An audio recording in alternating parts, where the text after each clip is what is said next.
नमस्कार, मैं हूं अंकुर और आप देख रहे हैं सत्यहिंदी.com। एक नजर डालते हैं अब तक की सुर्खियों पर।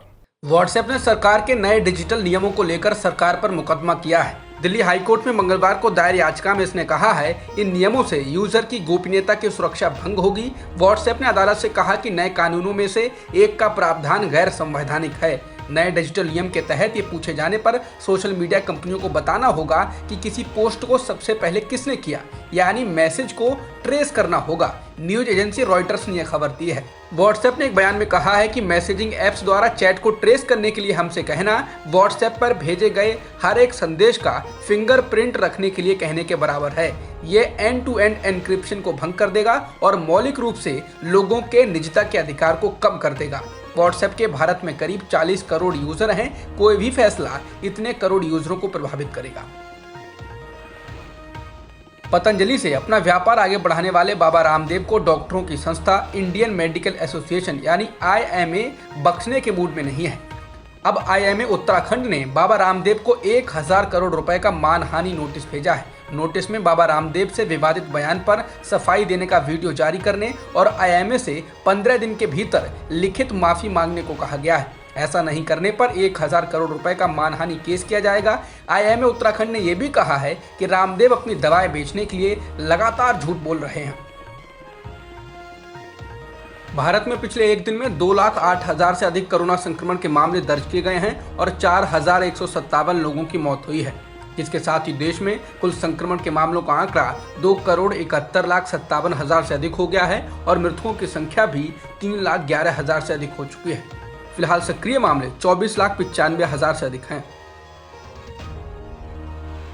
भारत में सरकारी आंकड़े जहां बताते हैं कि देश में अभी तक कुल 2,71,57,000 से अधिक कोरोना संक्रमण के मामले मिले हैं और मृतकों की संख्या भी 3,11,000 से अधिक है। इसके एकदम उलट न्यूयॉर्क टाइम्स ने एक रिपोर्ट छापी है। इसके मुताबिक भारत में कम से कम कोरोना से मरने वालों का आंकड़ा 6 लाख होगा तो अधिक से अधिक की जो आशंका है वो 42 लाख की है। इसके अलावा कम से कम संक्रमण के मामले भारत में अभी तक 4 करोड़ से ज्यादा हैं और अधिक की जो आशंका लगाई गई है वो 5,39 लाख की है।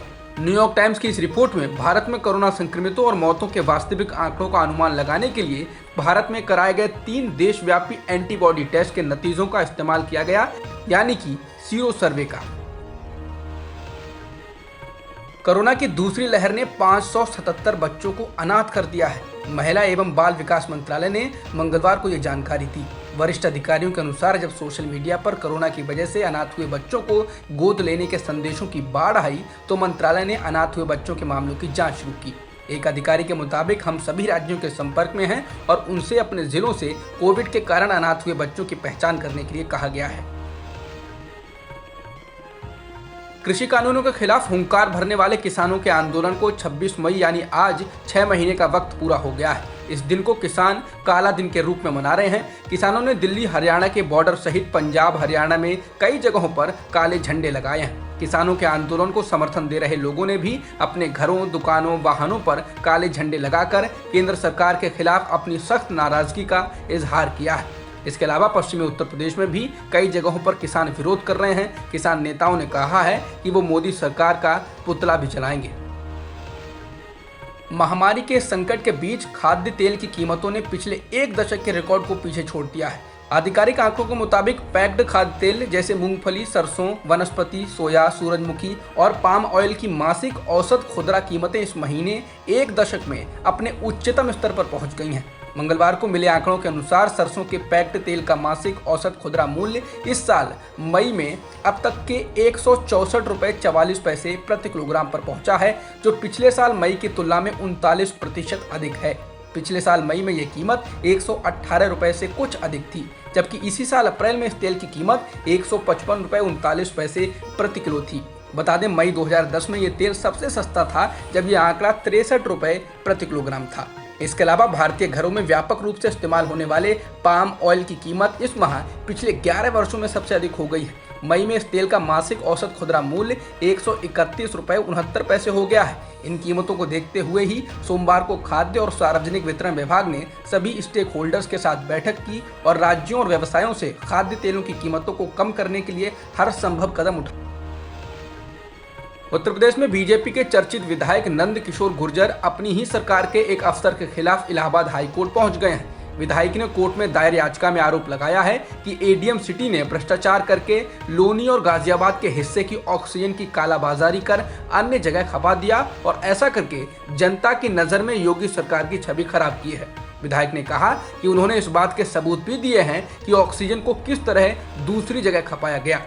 गुर्जर ने कहा कि इस अफसर को वह इसलिए बेनकाब करना चाहते हैं क्योंकि उसने दूसरे राजनीतिक दलों के इशारों पर लोगों की जिंदगी से खिलवाड़ करने का काम किया है। विधायक की याचिका पर कोर्ट ने एक आईएएस अफसर को इस मामले की जांच करने को कहा है और गाजियाबाद के डीएम से व्यक्तिगत हलफनामा मांगा है।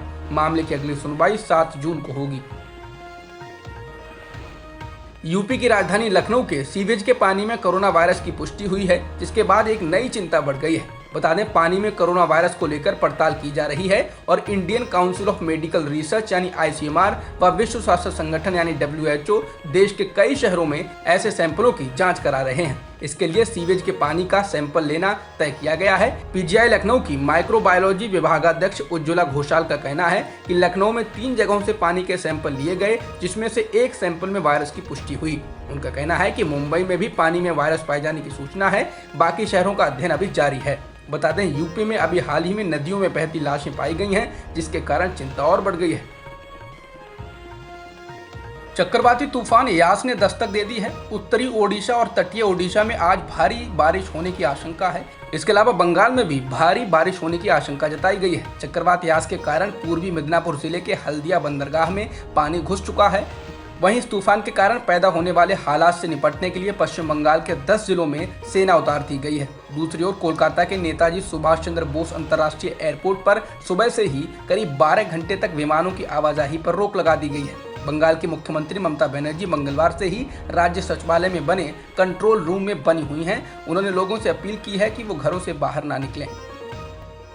आईपीएस अफसर और अब तक सीआईएसएफ प्रमुख की जिम्मेदारी संभाल रहे सुबोध कुमार जायसवाल को सीबीआई का निदेशक नियुक्त किया गया है। उनका कार्यकाल 2 साल का होगा। जायसवाल का रिटायरमेंट सितंबर 2022 में होना है, यानी वह इस पद पर 2 साल का कार्यकाल पूरा कर सकेंगे। जायसवाल के सीबीआई निदेशक बनने का नोटिफिकेशन केंद्र सरकार ने मंगलवार शाम को जारी किया।